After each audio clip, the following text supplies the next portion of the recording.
Nancy sat alone in the recovery room, pain pulsing in her hip, while her son, David, and his wife, Erin, posted vacation photos from Maui. Her credit card, the one she'd worked her whole life to protect, funded their getaway. By morning, David would no longer have access to her accounts or her will.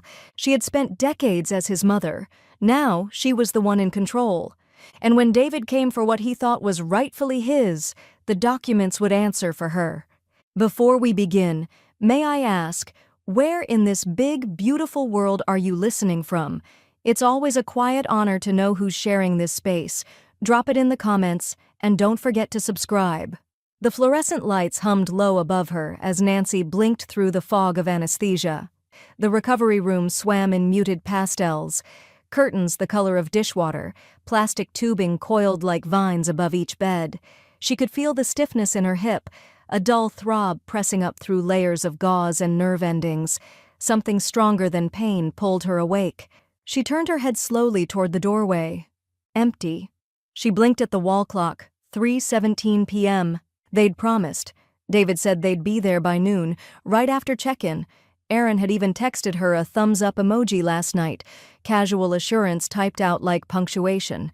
The day had already dragged behind a haze of anesthesia and IV drips, but now each tick of the second hand pounded louder than her pulse. A nurse entered, young, efficient, pushing a cart of blood pressure cuffs and clipboard charts. Nancy licked her lips. "Has anyone come by to see me?" The nurse didn't stop moving, just glanced up with polite concern. "No visitors so far, hun, but it's early. Could be traffic." Nancy managed a nod and a smile, though her throat felt dry. "Could be." The nurse wrapped a cuff around her arm, oblivious to the way Nancy's fingers clenched at the sheets. "You're doing great post-op. Textbook recovery so far. Any pain?" "Some," Nancy murmured, her eyes drifting to her phone on the tray nearby. "Can I check that?" The nurse handed it to her with a gentle smile. "Of course." Nancy's hands felt too big for the device, her grip stiff, fingers swollen from IV fluids. She unlocked the screen. No missed calls, no texts, just the same wallpaper photo, a watercolor she'd painted of the Eastmoreland neighborhood in spring. It felt like it belonged to someone else now. Her thumb tapped the social media icon almost on autopilot. The app opened straight to a new post. Her breath caught. David and Erin beaming in front of a beachside cabana in Maui, sky like glass behind them. Their sunglasses reflected palm trees and infinity pools. His arm was looped casually around Erin's shoulders, her straw hat tilted just so. Two glistening cocktails sat untouched in front of them, garnished with fresh orchids. Nancy's eyes locked on the caption. "Vacation mode finally using mom's card perks. Has grateful #Mau I Magic." Her stomach flipped. The hashtags shimmered beneath the image like a slap dressed in sequins. She stared at the screen until it dimmed in her hand, her own reflection faint in the black glass. Eyes puffy, gray hair matted from the surgical pillow. Grateful. That word clanged inside her chest like a cruel little bell. She tapped the photo again, just to make sure she wasn't seeing it wrong. The timestamp was from this morning. They'd boarded a plane, landed, checked into a luxury resort, all while she lay unconscious with a surgeon carving into her hip socket. Her fingers moved numbly as she opened her banking app. Out of instinct, dread, maybe both, but it prompted for verification. She closed it again. The pain in her hip was getting sharper now, or maybe it was just spreading. The nurse had left. The room felt even colder without her. Machines beeped softly around her, impersonal and precise. Nancy shifted slightly in bed, wincing. She stared at the phone again, willing it to ring, to vibrate, to come alive with some explanation. Nothing. She closed her eyes, just for a second. Erin's voice echoed in memory, chirpy and bright from 2 weeks ago. "Don't worry about a thing, Nancy. We've got it all handled. Just focus on healing." Healing. Nancy opened her eyes again, the ceiling tiles above her suddenly suffocating in their sameness. She tapped the phone screen again and opened the photo one more time, zooming in, studying the sunglasses reflection. There, faint but unmistakable, a waiter carrying a tray toward them with a bottle of champagne. Her lips parted, but no words came. The pain in her hip was nothing compared to the hollow settling in her chest. A quiet knock startled her. It was a hospital aide with a clipboard, smiling professionally. "Just need to confirm your insurance card, ma'am. There's been a change on file?" Nancy frowned. "What kind of change?" The aide tilted the clipboard toward her. At the top, bold and unmistakable, was a name Nancy hadn't authorized in years. Authorized user, David Miller. Nancy stared at it. The hollow inside her cracked wide open. Nancy waited until the aide left before pressing the call button. A minute passed, then another. Finally, the same nurse from earlier returned, still moving at that efficient, nurse-on-a-schedule pace. Nancy's voice was steadier than she expected. "Could you bring me my purse, please?" The nurse hesitated. "I think it's still in the patient storage cabinet." "I'd like it now." Something in Nancy's tone shifted the air just slightly. The nurse nodded. "Sure, I'll bring it over." She returned a few minutes later with the familiar canvas bag, navy blue, a frayed edge near the zipper where Nancy had once caught it in the car door. The nurse set it gently on Nancy's lap, offered a smile, then left without another word. Nancy opened it with clumsy fingers, digging past tissues, a paperback, hand lotion, mints. Her wallet lay where it always did, wedged between the paperback's spine and a stray receipt from Safeway. She pulled it out. Zipper closed. She unzipped it. Her fingers went straight to the card slot. Empty. Not misplaced, not tucked into another pocket, just gone. Nancy sat still for a moment, the kind of still that comes right before something breaks. Then she scrolled through her contacts, found the number, pressed call. It rang once, twice. Then a calm female voice picked up. "Portland First Credit Union, this is Sophia." Nancy exhaled into the receiver, quietly. "Hi, Sophia. It's Nancy Miller. I think someone used my card." Sophia's voice immediately shifted into something warmer, more attentive. "Hi, Nancy. Let me pull up your file, okay? Are you safe right now?" "I'm at St. Vincent's. Post-op." "Oh."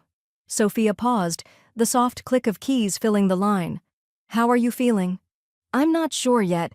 Just, please check my account activity." "Of course." A few seconds passed, and then Sophia inhaled, short and sharp. "I'm seeing several recent charges," she said carefully. "Luxury hotel, airfare, spa services, restaurant bills, all from Maui, starting 2 days ago." Nancy closed her eyes, one hand curling into the edge of her blanket. "Do you want me to read them out?" "No." Her voice came out thin. "That won't be necessary." She imagined David handing the card to a concierge, Aaron laughing poolside while the bill racked up. Her breath started to come shorter, faster. Sophia's voice lowered. "I can freeze the card right now if you need me to." "Please do." "Done." Nancy swallowed, throat burning. How much?" "Altogether?" Sophia hesitated. "A little over 13,000. The number barely registered at first. It floated past her like fog. Then it dropped. She squeezed her eyes shut.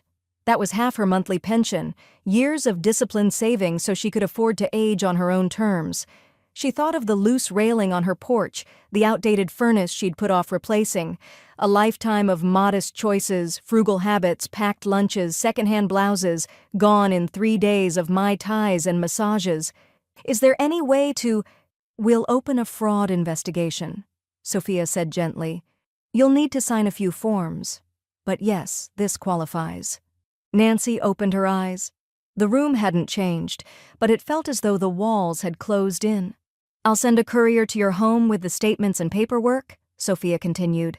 "You just worry about healing. We'll handle the rest." Nancy almost laughed. "Healing?" "Thank you," she said instead.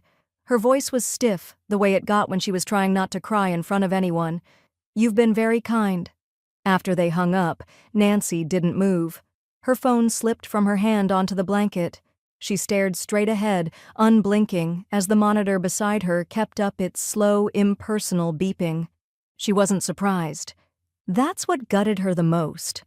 Some part of her had known, the way you know a winter storm's coming, even before the clouds roll in, that David would find a way to take advantage. But she hadn't imagined it would feel this surgical. Not just a betrayal, but a hollowing. She reached into her purse again, not for the phone, but for the pen tucked inside the checkbook. On the back of a hospital brochure, she began writing, "My case." She underlined it, and just below that, in small blocky print, date, August 14th. Charges in Maui, fraud confirmed, card frozen. Next step, deliver statements. Her handwriting trembled, but the lines were clean. She underlined that phrase again, "my case," and stared at it as if it could anchor her to something solid. Her phone buzzed. For a split second, her heart leapt. Maybe an apology. Maybe a lie, but a convincing one. She flipped the screen. It was a new post. David again. This time, Aaron in a private cabana, feet up, champagne flute in hand. Caption, "This view should be illegal in Chark first-class life, worth it." Nancy's thumb hovered over the screen, frozen. She didn't tap, didn't zoom, didn't react. Her eyes burned, not from tears but from clarity. The betrayal wasn't casual, it was celebrated. Nancy sat propped in bed, the tray table swiveled across her lap. The room smelled faintly of antiseptic and lemon hand sanitizer. Outside her curtained bay, muffled conversations drifted by. Nurses, orderlies, the occasional chirp of someone's IV machine alert. But inside her small slice of the hospital, the air felt heavy. Still. She drew a slow breath, flipped to a fresh page in the back of the brochure she'd been scribbling on, and wrote 2 words in clear, even block letters. Fraud protocol. Her fingers were steadier now. She didn't know exactly what came next, but she knew this much. It would be documented. A soft knock at the edge of the curtain made her jump. Then a familiar voice. "Permission to enter?" She looked up.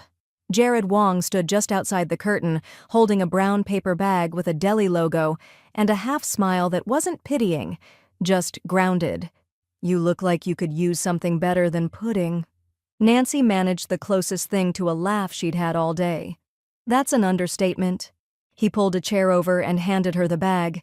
Inside was a turkey sandwich, her favorite kind, no mayo, extra mustard, and a lemon Pellegrino. "I figured you'd forget to eat anything real," Jared said, settling beside her. "You always forget when your head's spinning." Nancy stared at him, surprised by how much comfort there was in that simple sentence.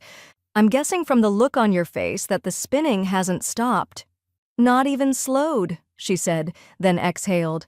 "They used my card, vacationed with it, maxed it out like it was nothing." He didn't say, "I'm sorry." He just nodded, like he was logging it in his own invisible notebook. "Sophia's solid," he said. "She'll help get your money back."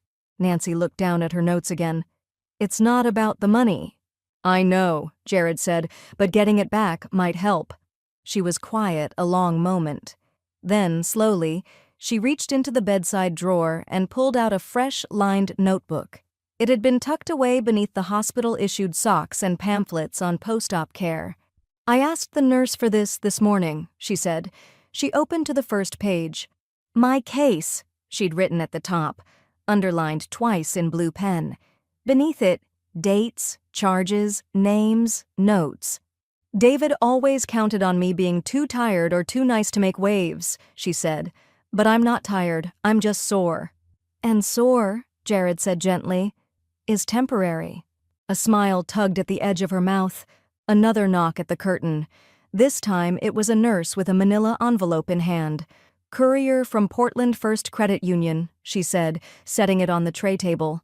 "You're popular today." Nancy waited until she was gone. Then she opened the envelope. Inside were 12 pages of transactions, hotel bookings, spa treatments, luxury dining. She scanned the list with a steady gaze, pen in hand, making quick check marks as if she were grading an exam. A text buzzed across her phone screen. "David. Hey, how's recovery going? Don't worry about the bills, we'll square it all later. Just focus on you." Nancy stared at the message for a long time. Her thumb hovered over the reply box. She imagined what she could say, what she should say. Maybe a line about betrayal. Maybe just silence.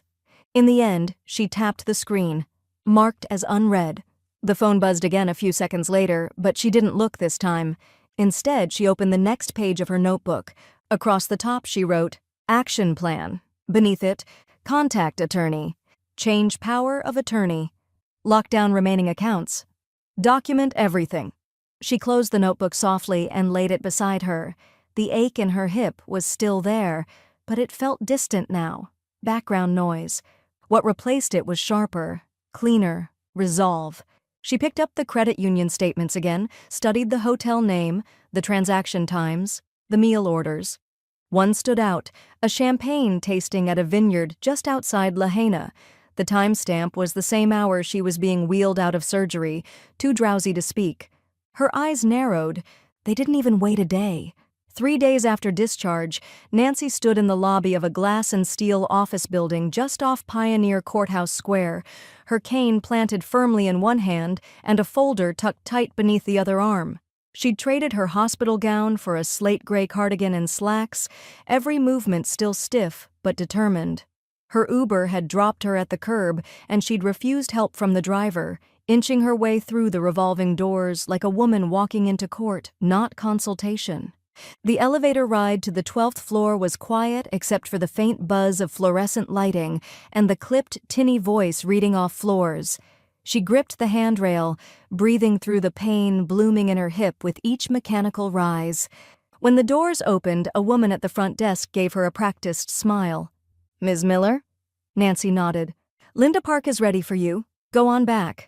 Nancy stepped into a corner office painted in cream and cobalt, wide windows framing a view of rainy downtown. Across the room, a woman rose from her desk, polished, poised, with salt-streaked black hair and a blazer cut to perfection. "Ms. Miller," she said, extending a hand, "I'm Linda Park." Nancy shook it firmly, then lowered herself into a waiting leather chair with a wince. "I'm sorry I'm slow, still healing." Linda offered a small, respectful nod. "Surgery or not, you came prepared. That counts for more." Nancy set the manila folder on the desk between them and opened it, revealing 12 printed statement pages, color screenshots from social media, a handwritten log of dates and notes, all organized with meticulous clarity. Linda's eyes scanned the first page, then the second. She flipped through silently, her expression tight but composed. "You've done a remarkable job documenting everything," she finally said. "The screenshots especially. They paint a very clear timeline." "I wanted to be sure," Nancy said quietly, "that no one could say it was a misunderstanding." Linda folded her hands, gaze steady. "It's not a misunderstanding. It's a textbook case of financial exploitation." Nancy's lips pressed together, hard. "I see this all the time," Linda continued. "It's not just morally reprehensible, it's criminal.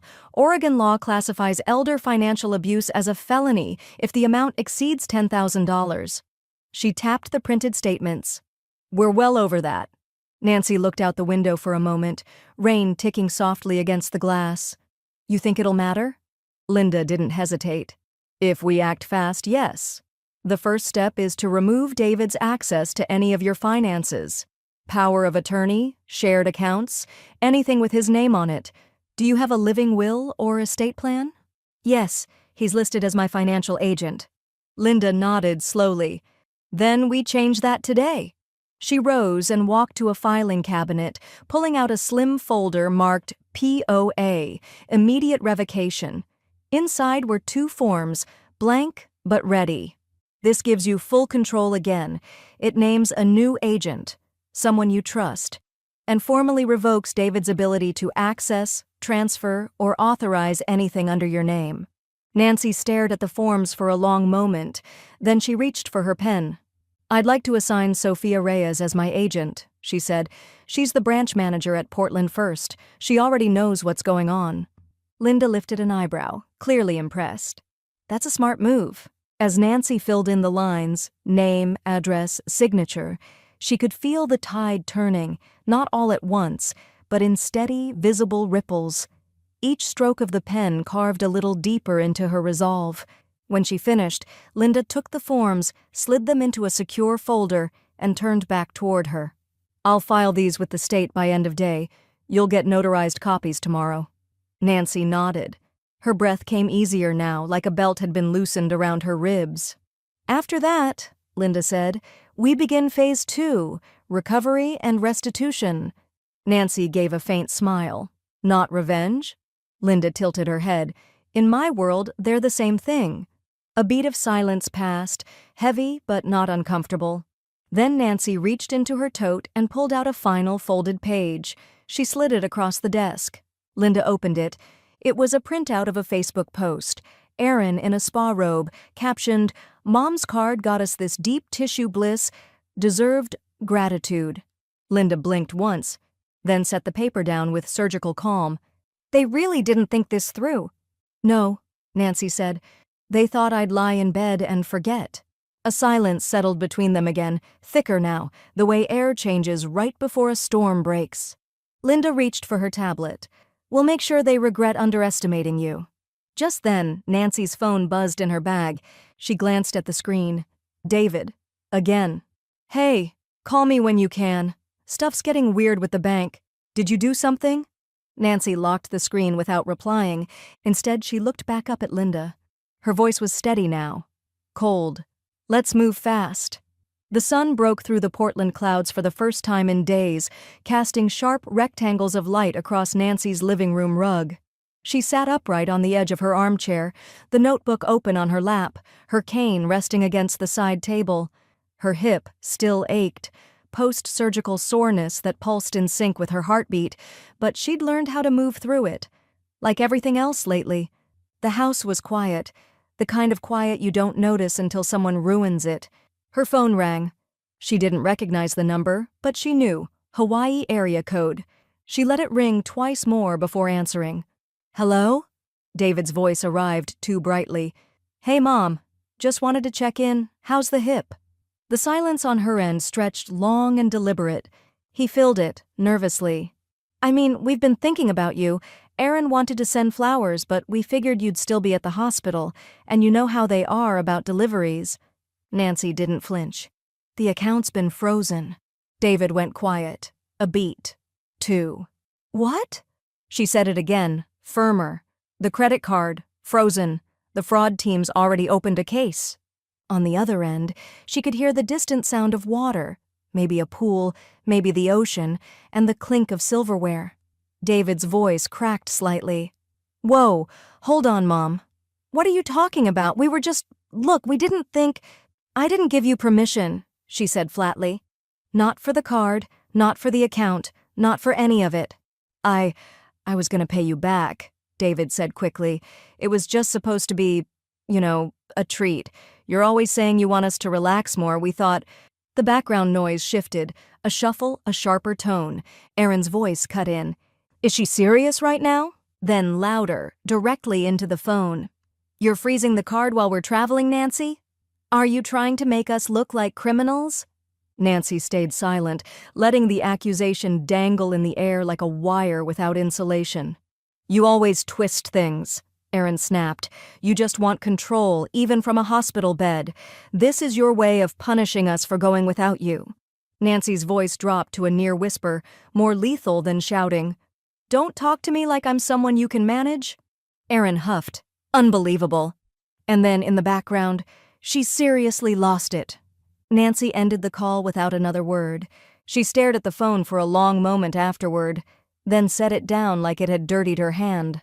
The room went quiet again, except for the ticking of the mantel clock and the faint rattle of wind against the front window. She sat back in the chair and let out a slow, controlled exhale. She didn't cry. She didn't shake. She just reached for her pen and jotted in the notebook, call from David. Denial, gaslight, Erin escalated. No apology, no ownership. The doorbell rang 15 minutes later. Jared stood on the porch, holding a small bag of groceries and a folded-up flyer under one arm. Thought you might want something warm, he said, and less frozen than your accounts. Nancy almost smiled. Come in. He stepped inside, set the groceries on the kitchen counter, soup, crackers, a bottle of ginger ale. Then he sat in the armchair across from her and studied her face. Let me guess, he said. They called. They did, she said. They don't like not being in control. Jared chuckled. I like the sound of that. Means you're finally steering the ship. She looked down at the notebook. Her handwriting was tighter now. stronger. They're not even sorry. Number they're entitled. He leaned forward slightly. But entitled people get loudest right before they fall. Before she could reply, her phone buzzed again, this time a text from Sophia. Nancy opened it. Heads up, David Miller just attempted to open a new credit account under your name. I flagged it immediately. No damage done, but wanted you to know. Nancy read it twice, then once more. She handed the phone to Jared. He read the message, eyes darkening. He's not done. No, she said quietly. He's just getting started. She turned the notebook to a fresh page. Across the top, in bold letters, second wave. The rain had returned by morning. Portland gray, soft but insistent, like the city itself couldn't quite let go of its ache. Nancy stood by her kitchen window, watching droplets slide down the pane in crooked little rivers. She held her phone in one hand, the other curled lightly around the cane Jared had insisted she still use for a few more weeks. She was waiting for Sophia's call. It came just after 9 a.m. Good morning, Nancy. Just wanted to circle back after last night's message. Thanks for calling, Nancy said. Her voice had that clean-edged calm she'd been sharpening for days. Did he get anything through? No, Sophia said firmly. I flagged it before the system even processed the verification. He tried to open a new checking account online, used your name, your social security number, but a different email. That's what triggered the red flag. Nancy closed her eyes briefly. He really thought he could just start over. I've already added an identity theft hold to your file, Sophia continued. Nothing new can be opened under your name. Not by him, not by anyone else. You're locked down tight. Nancy exhaled. Thank you, Sophia. You've been incredible through all this. I just hate seeing people like him think they'll get away with it, Sophia said. We're watching everything now. After they hung up, Nancy scrolled through her contacts and called Linda. The attorney answered on the second ring. I just got off the phone with the credit union, Nancy said. David tried to open a fake account under my name. Sophia caught it. I'm not surprised, Linda said coolly. I'll add it to the complaint file and start drafting an affidavit. This strengthens our case. Nancy nodded, even though no one could see her. Good. I want him on record. Everything. Keep documenting, Linda said. Every attempt, every message. After the call, Nancy opened her notebook again. She wrote in clean black ink, August 18th, identity theft attempt, account blocked, notified by Sophia, report filed, then underlined it twice. The sound of a car pulling into her short driveway made her look up. Jared's Jeep idled at the curb. He hopped out with a canvas grocery tote in one hand and a pharmacy bag in the other. He gave her a two-finger salute through the rain-streaked window before jogging up the front steps. Nancy opened the door before he could knock. You're soaked, she said, stepping aside. Portland cardio, he said with a grin, shaking droplets off his jacket before stepping inside. Got your refills, some yogurt, those weird crackers you like, and a rotisserie chicken that smells way better than hospital food. Better than pudding, she agreed dryly. He walked the bags to the kitchen and started unpacking like he'd done it 100 times. It was the kind of ordinary kindness that hit harder than any apology from David ever had. Anything new? He asked over his shoulder. He tried again, she said simply. Jared stopped moving for half a second. Wow, this guy. Nancy nodded. Sophia caught it. Linda's building the file. He stepped back over to the table and looked at her closely. You holding up? Nancy lifted her notebook. I'm not drowning, I'm documenting. He laughed. That should be your memoir title. When he left, she stood in the quiet kitchen for a moment longer, hands resting on the countertop. Then she walked, slowly, steadily, down the hall to the back bedroom she hadn't stepped into in weeks. The room smelled faintly of dust and linseed oil. Her easel still stood near the window, tilted toward the filtered gray light. The canvas on it was half-finished, an abstract blend of autumn reds and angry, jagged strokes. She'd started it months ago when her hip pain had kept her awake at night. The brush had been dropped mid-stroke. Nancy moved closer and lifted the old apron from the hook behind the door. She stared at the canvas for a long time. Then, wordlessly, she picked up the brush. Her fingers flexed around the handle like they remembered something her body had forgotten. She didn't plan, she didn't sketch, she just painted. Bold streaks, deep colors, clean lines. The motion felt foreign at first, then familiar again, like a language she'd stopped speaking but never unlearned. She painted through the rain, through the ache in her hip, through the silence of a house she'd once filled with birthday parties and Sunday dinners. And when she finally stepped back, she saw it wasn't rage anymore. It was something sharper. Clarity. Just then, a ping from her phone broke the stillness. A new email. Subject line: urgent activity on social media. Erin tagging you in photos. Nancy's mouth drew into a hard, straight line. She set down the brush. Nancy didn't open the email right away. She finished rinsing her brush, dried it gently with a paper towel, and placed it back in the chipped ceramic cup near her easel. Ritual before reaction. Then she poured herself a fresh mug of Earl Grey, the scent of bergamot rising like armor. She sat by the window, legs tucked under the throw Jared had brought over weeks ago. Rain still whispered down the glass, soft and familiar, like the city was trying to soothe her. The tea was warm in her palms. Now she opened the email. The body was short, automatically generated from her privacy alert settings. You were tagged in a public post by @ErinAlwaysOn. View now. Nancy tapped the link. Erin's face filled the screen, angled to perfection, lips in a pout that could pass for sorrow if you didn't know her. The photo background was dimly lit. Some restaurant with flickering candles and a half-eaten dessert plate. A glass of wine sat in front of her, untouched. The caption stretched long beneath the image, a parade of grievances dressed in lowercase vulnerability. Trying to stay strong through family drama, some people don't understand boundaries or gratitude. We've always done everything for her, everything, and now this. Can gaslight. Family. Hurts. Karma will handle it. Nancy blinked. No name, no context. Just enough implication to stir a crowd. She scrolled through the comments.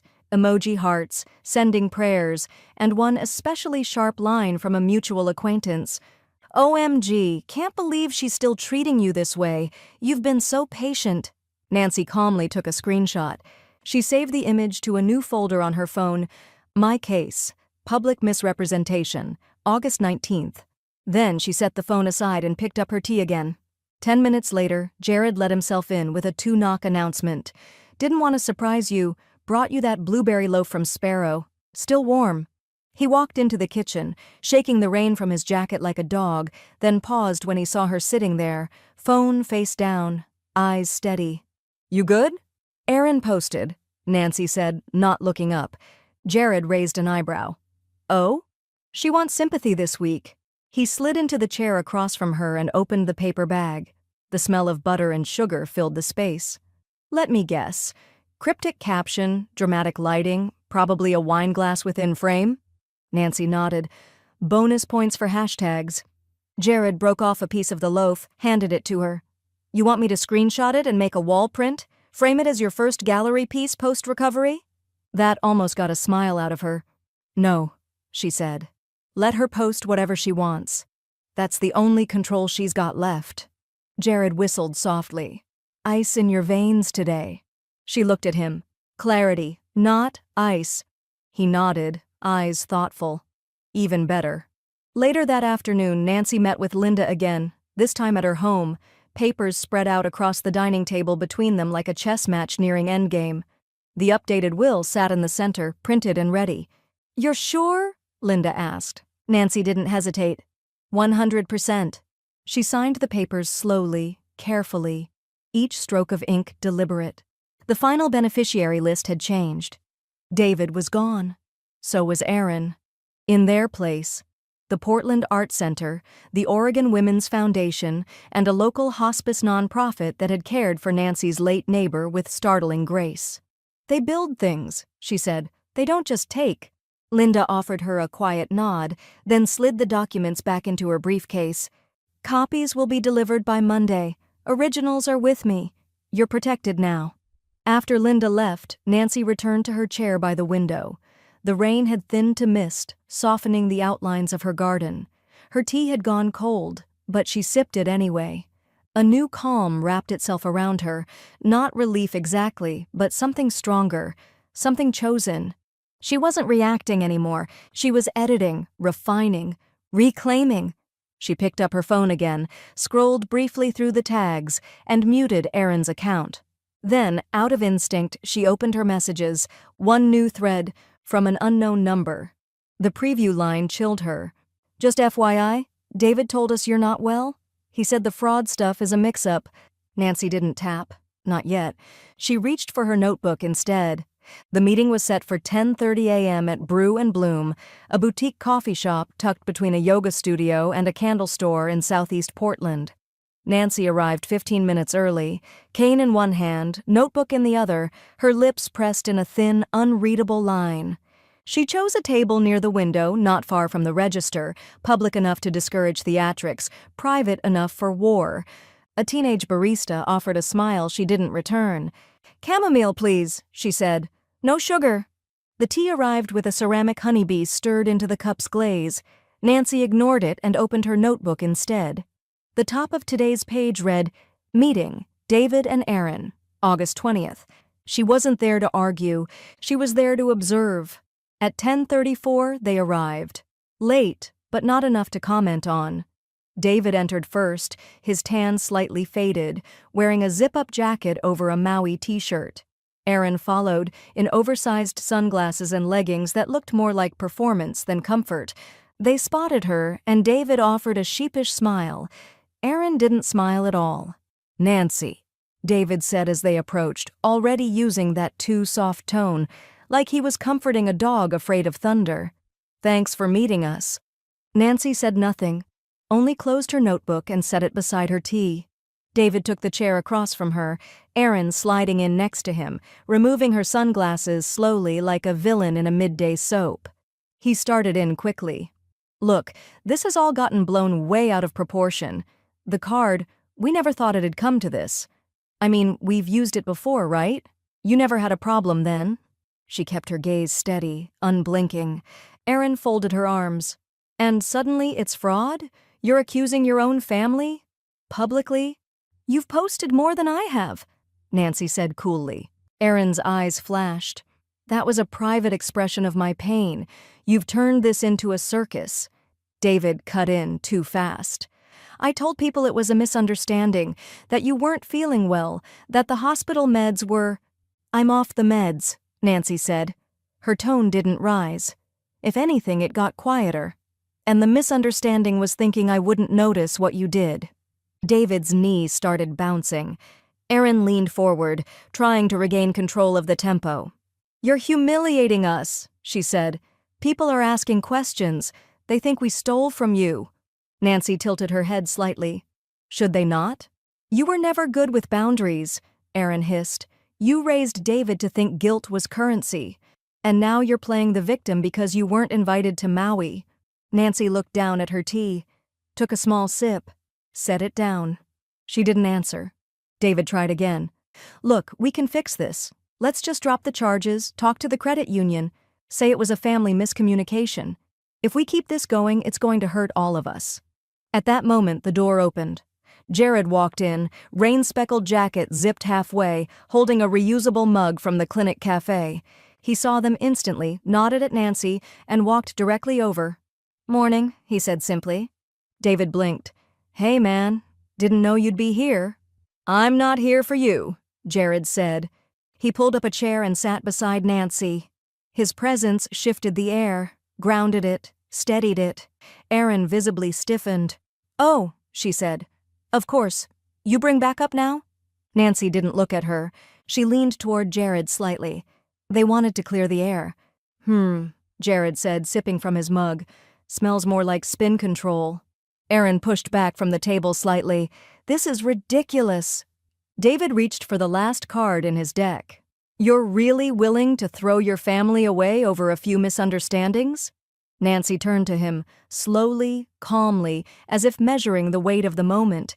"I didn't throw anyone away," she said. "You handed me the scissors." Silence. Aaron stood.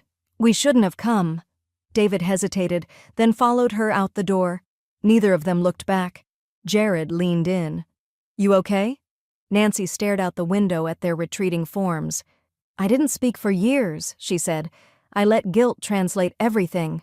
But today?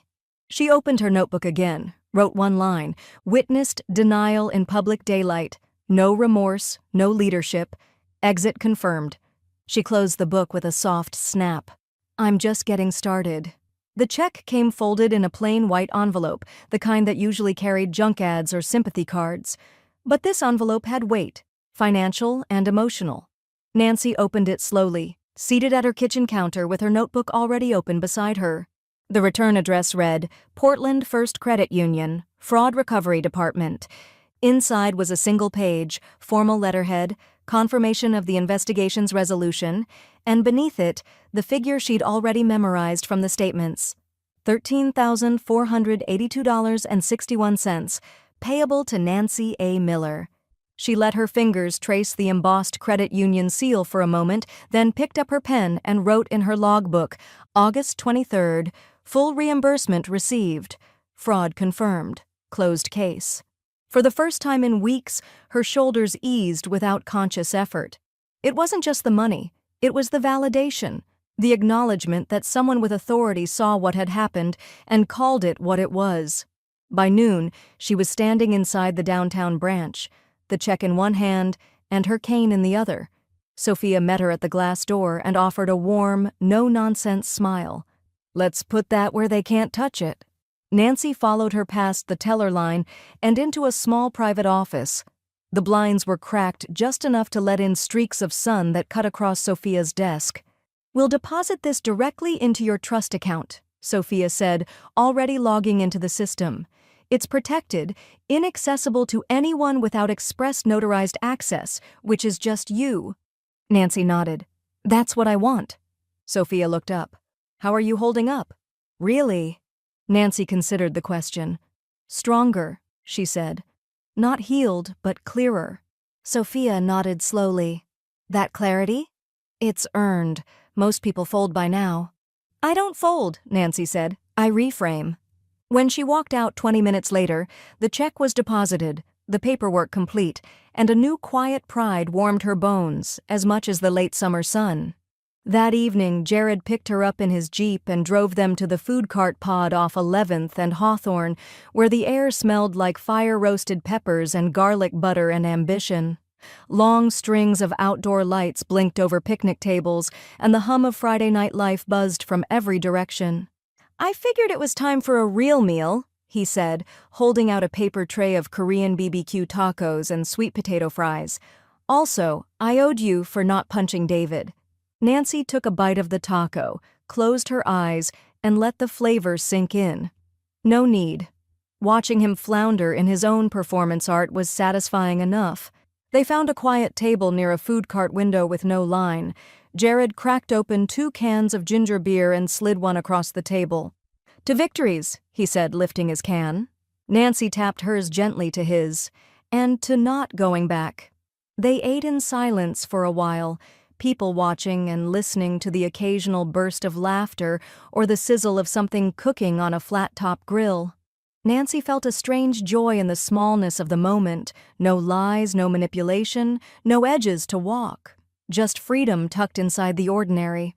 When she got home that night, she scrolled through her muted social feed, curiosity, not craving, and found a new post from Aaron. Never trust people who rewrite history just to be the hero in their own sad little story. Just her family betrayal, manipulation, truth matters. The photos showed Aaron sitting on a couch surrounded by shopping bags and unopened Amazon boxes, like a child hiding behind toys after being scolded.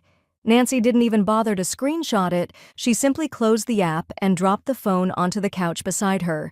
But the real gut punch came the next morning. It was a call from Julie Anderson, an old family friend who still volunteered at the community garden and occasionally sent Nancy Christmas cards with glittery snowmen. Hey, Julie said, her voice unsure. This might be overstepping, but I ran into Erin at Whole Foods yesterday. She seemed unraveling. Said David drained their joint account, all of it. Told her it was a surprise trip and he'd cover it later. She's furious, locked him out of their apartment. Nancy sat perfectly still, her breath freezing in her throat. He used their savings, she said slowly. Every last dollar, apparently. She told the cashier like she wanted someone to hear it. Nancy didn't answer. Julie cleared her throat. I just thought you'd want to know. After they hung up, Nancy sat back in her armchair, eyes narrowed. The afternoon light poured through the window in fractured patches, gold and sharp. She turned to a fresh page in her notebook and wrote, August 24th, Aaron now betrayed. Joint savings gone. Internal collapse begins. Then, underlined once, he burns everything. Even what's his. The sky over Eastmoreland was a tired sort of blue, thin and washed out, like the whole city had been wrung out after too many storms. Nancy sat on the back porch, mug in hand, watching a squirrel nose around the base of her camellia bush. There was a hum of sprinklers 2 houses down, and the quiet, pleasant clatter of her neighbor hanging wind chimes on a shepherd's hook. Then her phone buzzed. She almost didn't check it. Peace had become a discipline, but she did. It was a text from Lynette Carpenter, an old colleague from the Art Center board. Just saw Aaron's latest post. Thought you'd want to see this before it circulates further. Yikes. Nancy opened the screenshot. The image was unfiltered, shaky. Aaron mid-rant on what looked like an Instagram story. Puffy eyes, zero makeup, voice cracking with rage. My mother-in-law's been poisoning everyone against us. Even my friends think we stole from her. We didn't. We were trying to help. But no one cares that she's vindictive and manipulative and lying about David draining our savings. She's trying to destroy our lives, and she's succeeding. Hope she's proud. The caption read, Watch who you trust, especially if they gave birth to your husband. Nancy exhaled through her nose, slow and sharp. There it was, the pivot. David had drained their savings, but Aaron couldn't rage at him, not publicly, not yet. So she aimed it sideways, spun the narrative, tossed Nancy back into the role of villain. The same woman who had handed them second chances, gift cards, weekend childcare, and guilt-soaked grace for years, now cast as the puppeteer behind her own exploitation. Nancy set the phone down, shaking her head, not from anger, not even from sadness, from the irony. A rustle near the front door interrupted her thoughts. Jared stepped onto the porch holding a small bouquet, sunflowers and eucalyptus, wrapped in brown butcher paper. For the porch goddess, he said, offering them with a small bow. Nancy smiled. Small, real. They're beautiful. He sat on the bench beside her, easing into the space without asking, like he always did. You look like you've just swallowed a lemon whole? Nancy picked up her phone, showed him the screen.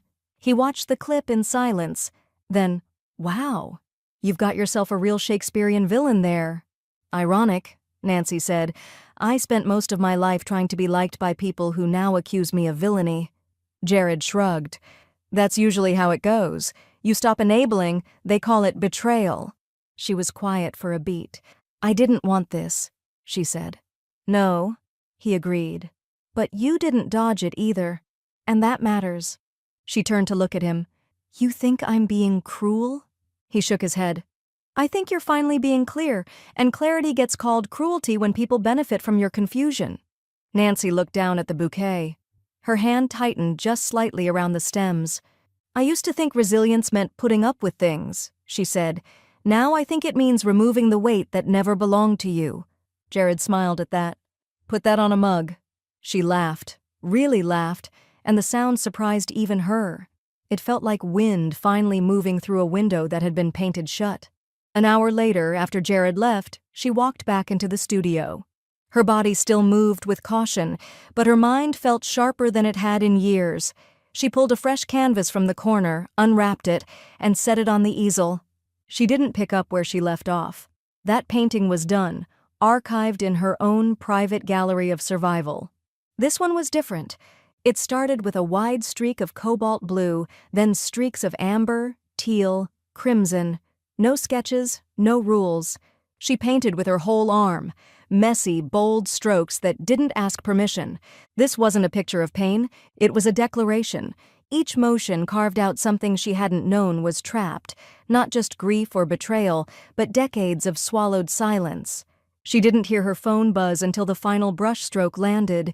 It was a message from Sophia. Heads up, legal docs from Aaron just got faxed here. She's trying to contest the POA transfer, claims you're mentally compromised." Nancy blinked, then wiped her hands on a towel.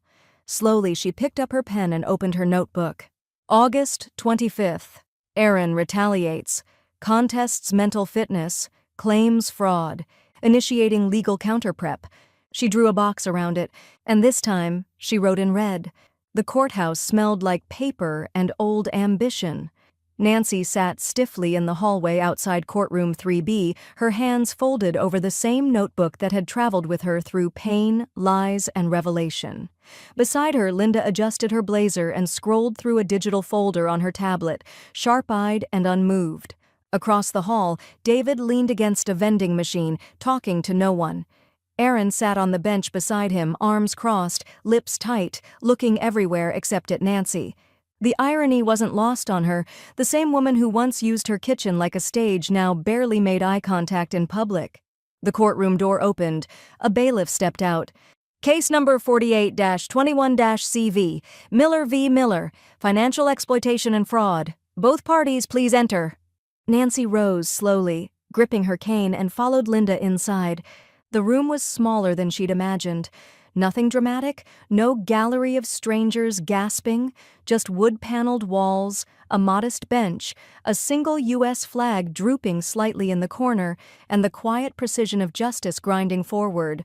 The judge was a woman in her 50s with a no-nonsense haircut and a demeanor that suggested she'd seen 1,000 families unravel across that very floor. She adjusted her glasses and addressed the room. "Ms. Miller, please begin." Linda stood.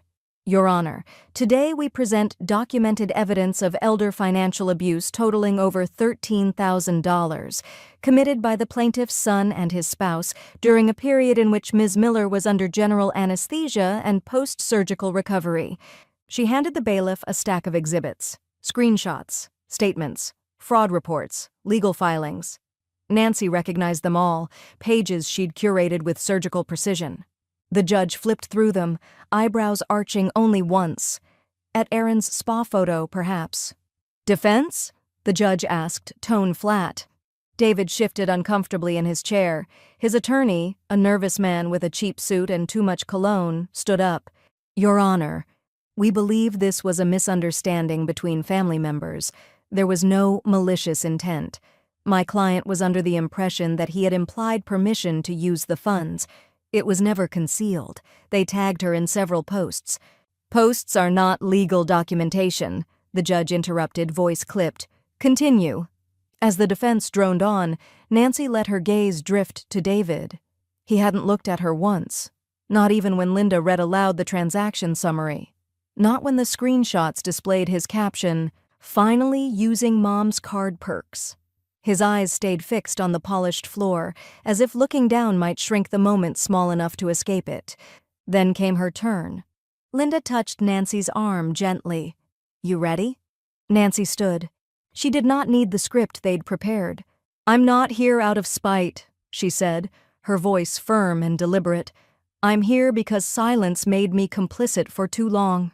The judge's eyes met hers, steady. "For years, I gave and gave, assuming love meant never saying no. But when I was unconscious in a recovery ward, they used my name, my identity, and my money, not to help me but to pamper themselves. And when I noticed, they didn't apologize. They retaliated." Aaron whispered something sharply behind her, and the bailiff turned with a warning glance. Nancy didn't break rhythm. "I've spent a lifetime budgeting grocery lists down to the penny. I've walked to save gas, worked weekends to pay for braces, skipped vacations so my son could have his. And the minute I became inconvenient, they turned me into a loophole." She looked directly at David now. He still didn't meet her gaze. "I'm not asking for punishment. I'm asking for a record, so that the next time someone treats a parent like a purse, there's precedent that it's not just bad behavior, it's abuse." The room went silent. Even the judge leaned back slightly, hands steepled. "Thank you, Ms. Miller," she said. Court recessed for review. Nancy walked out slowly, her gait measured but resolute. Linda leaned in as they approached the hallway. "You landed that harder than I ever could." "I wasn't trying to land anything," Nancy said. "Just trying to stop lying by staying quiet." As they stepped into the lobby, her phone buzzed. She looked down.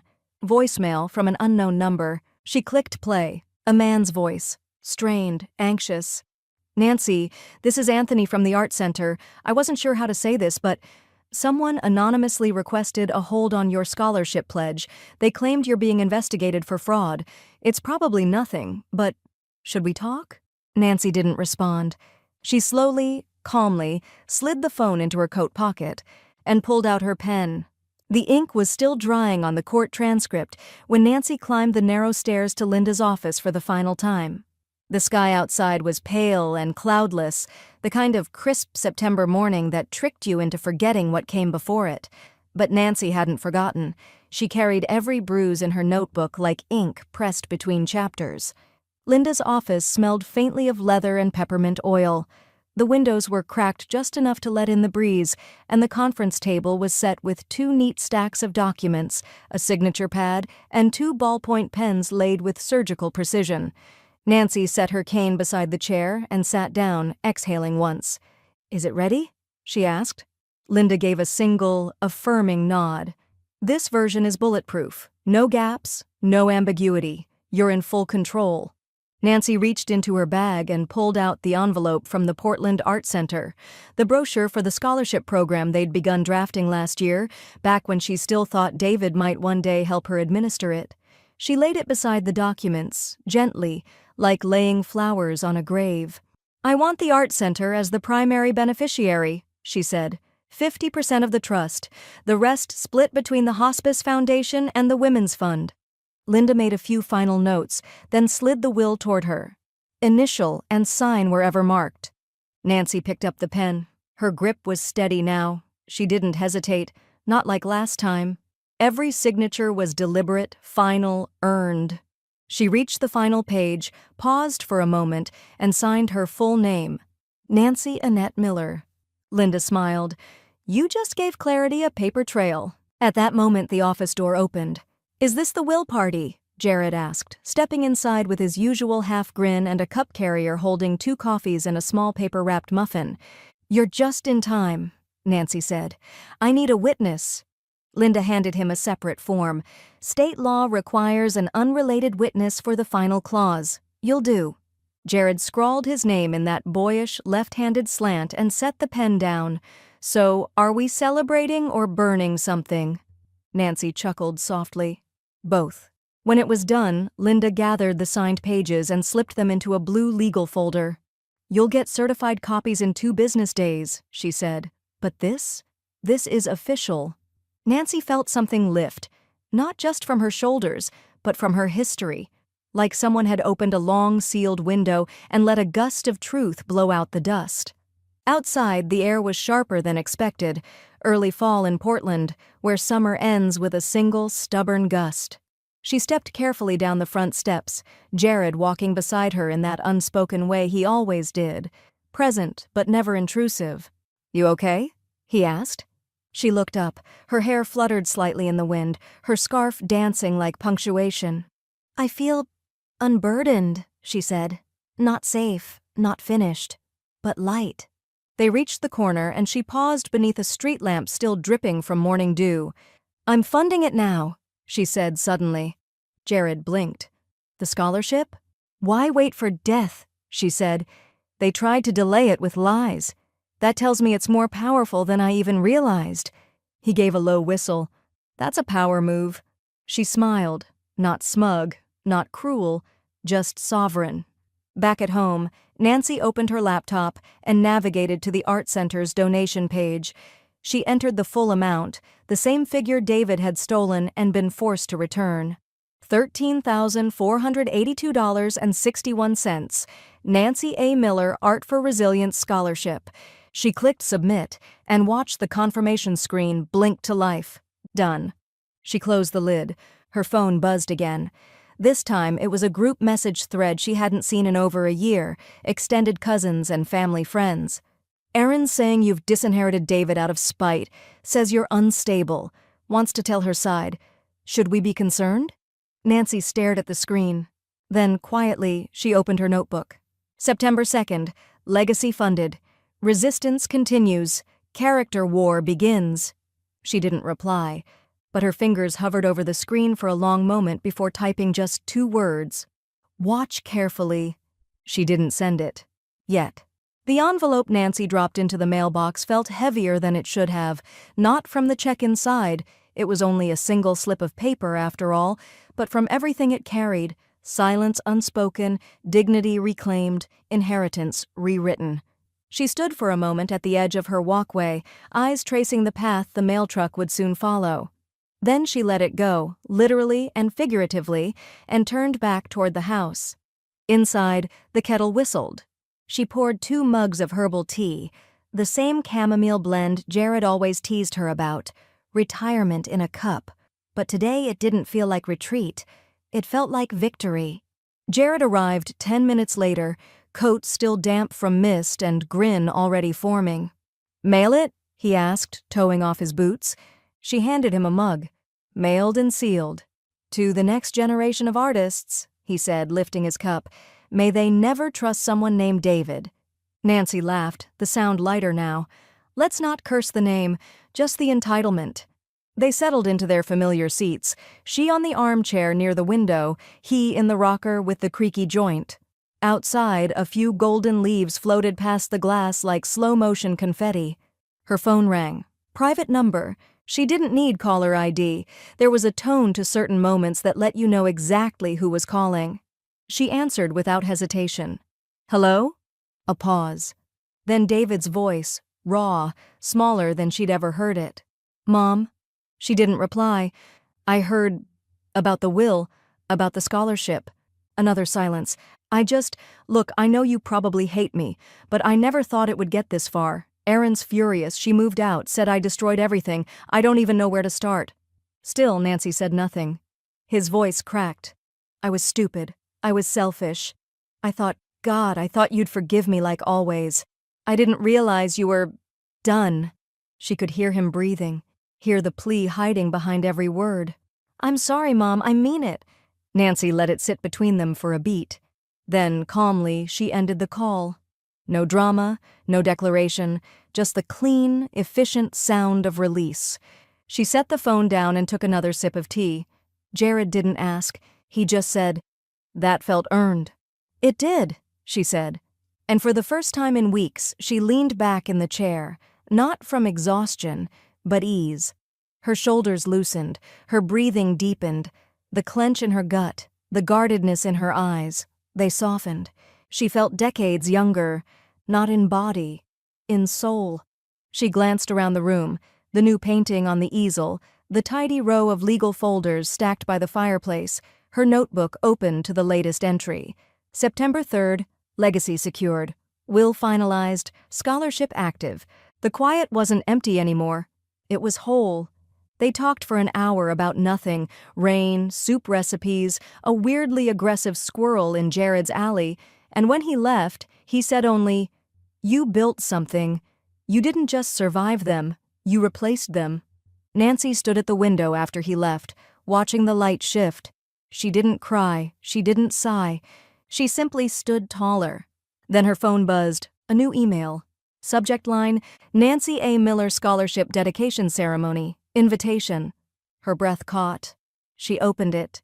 "Dear Ms. Miller, we're thrilled to formally invite you to the scholarship dedication for the Nancy A. Miller Art for Resilience Fund. Your contribution has already inspired incredible responses from the community, and several applicants have written letters we'd like to share.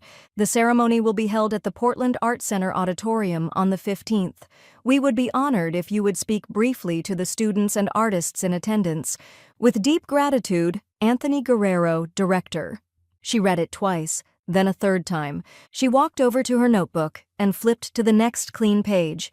At the top, she wrote in bold, careful letters, "September 3rd. They tried to erase my legacy. I made a new one, with my name on it." She circled it, twice, and underlined the last line, this time in gold. The Portland Art Center Auditorium had never looked more alive. Light spilled from tall windows across polished floors, dappling the backs of folding chairs arranged in rows. Abstract student pieces lined the gallery walls, paintings done in bold, unapologetic color. one canvas in particular stopped Nancy mid-stride, a swirl of deep crimson over titanium white, punctuated by gold flecks. There was a small card beside it. Resilience. By Chloe, age 17, in honor of Nancy A. Miller. Nancy didn't breathe for a moment. Not from shock, she'd known her name would be mentioned, but from the impact of seeing it, claimed, repurposed, honored, not questioned, not weaponized, celebrated. Jared stepped beside her, hands in his pockets. He whistled under his breath. "You've officially entered the paint pantheon." Nancy smiled. "Not bad for someone accused of elder fraud last month." He grinned. "You always were more avant-garde than they could handle." She touched the edge of the frame gently, then followed the soft murmur of voices into the main hall. Rows of guests filled the auditorium, students, patrons, community organizers, press. A small podium stood center stage beneath a projection screen showing a slideshow of student work. A string quartet tuned softly in the corner, and the air smelled faintly of oil paint and lavender cleaner. She spotted Anthony Guerrero near the front, adjusting a microphone with the nervous precision of someone used to backstage roles. He looked up and saw her, face lighting. "Nancy," he called, crossing to meet her. "You made it." "You invited me," she said, her voice warm. "I don't ignore invitations that mean something." He guided her to the front row, where a seat had been saved beside Jared, a program tucked neatly under the armrest. Anthony took the stage a moment later, voice amplified but calm. "Welcome, everyone. Today we gather not only to celebrate art, but to celebrate the act of resilience that makes art possible." Behind him, the screen flashed her name. The Nancy A. Miller Art for Resilience Scholarship, established 2025. Gasps rippled through the audience, soft, reverent. Anthony continued, "This fund was born not from ease, but from clarity, from a woman who chose to reclaim her voice not just for herself, but for those still learning to use theirs." Nancy could feel every gaze drift her way. For once, it didn't make her shrink. It made her sit taller. "We have a few surprises today," Anthony said. "But first, some of the scholarship applicants have prepared something for our honoree."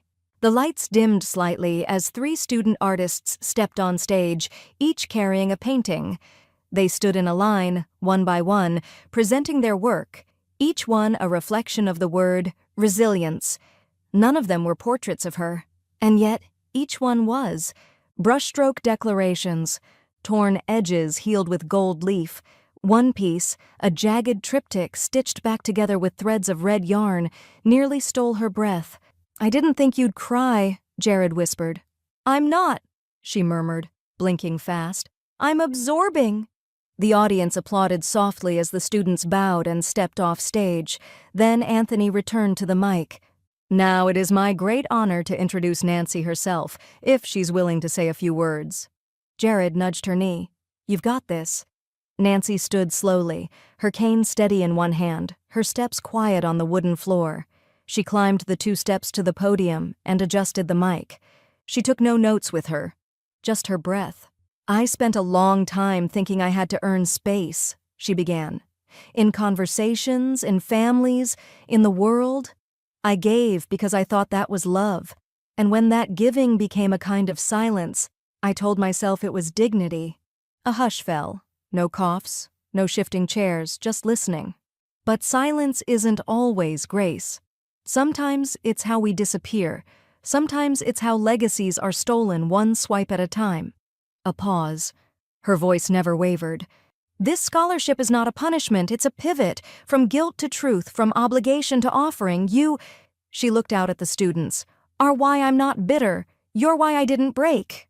Applause. Real, rising, reverberating, not out of sympathy, out of respect. Jared stood first. Then the students. Then the whole room. Nancy blinked at the sight of it. Her name projected behind her, her body surrounded by strangers who somehow saw her better than the people she'd raised. She stepped down slowly, carefully, and returned to her seat. Jared leaned over. "That was legendary." She smiled, not with triumph, but peace. "Let's hope that's all the public speaking I ever have to do." But even as she said it, her phone buzzed in her coat pocket. A message. From someone she hadn't heard from in years. Just one line. "Nancy, I saw the news. I need to tell you something about Aaron. About before Maui." Her hand tightened around the phone. She opened her notebook. September 15th, ceremony complete. Truth still unfolding. She underlined it. Once. The house was quiet when Nancy stepped inside, the kind of quiet that used to feel like abandonment, but now felt like presence. Sunlight poured through the west-facing windows, casting soft gold across the hardwood floor. Dust motes drifted like snowflakes in the still air, and the scent of bergamot from the tea she'd left steeping earlier still lingered faintly in the kitchen. She didn't head straight for the armchair like usual. Instead, she paused at the front door, coat still buttoned, one hand resting lightly on the knob. The sound of her own breath filled the space. She was home. But it felt different now, not like returning, but arriving.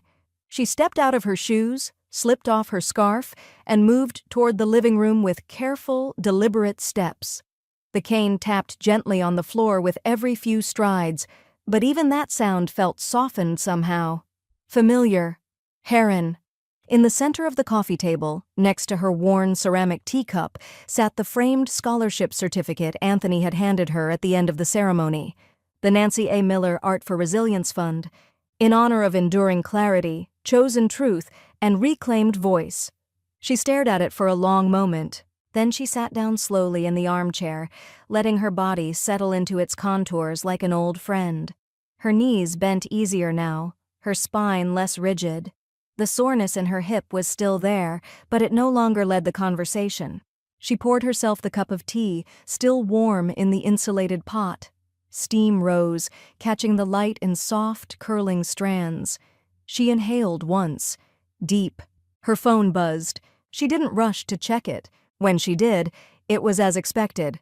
Another text from Aaron. The preview was already unhinged, words like gaslight, control, public shaming. Another one-woman monologue, broadcast into the void of her own denial. Nancy's thumb hovered over it for a breathless second. Then she pressed down, held, and tapped. Silence notifications. The phone dimmed, then returned to the lock screen. No vibration, no ping. Just quiet again. She set it down, not on the table, but inside the small ceramic dish where she kept dried lavender and the keys to a storage unit she no longer needed. A dish she'd made herself years ago. A little lopsided, a little imperfect. Still useful, still hers. From her chair, Nancy's eyes wandered across the room, the soft edges of a life she'd spent too long apologizing for. The bookshelf lined with worn spines and sketch pads, the old lamp with the cracked shade, the framed photo of a mountain trail she had once vowed to walk again. Maybe she would. Maybe she already had. Jared had once said she didn't just survive David and Aaron, she replaced them, but that wasn't entirely true. She hadn't replaced them. She had outgrown them, and that, in itself, had been the fiercest act of resistance. Nancy reached for her notebook, flipped to the final clean page, and wrote in slow, deliberate lines, September 15th, home again, noise muted, peace reclaimed. Some recoveries don't happen in hospitals, they happen in choices. She closed the notebook and placed it on the shelf beside her old sketchbooks. Then she picked up her tea. And for the first time in years, she drank it without looking over her shoulder. She was alone, but not abandoned. She was quiet, but not silenced. She was still healing, but not broken.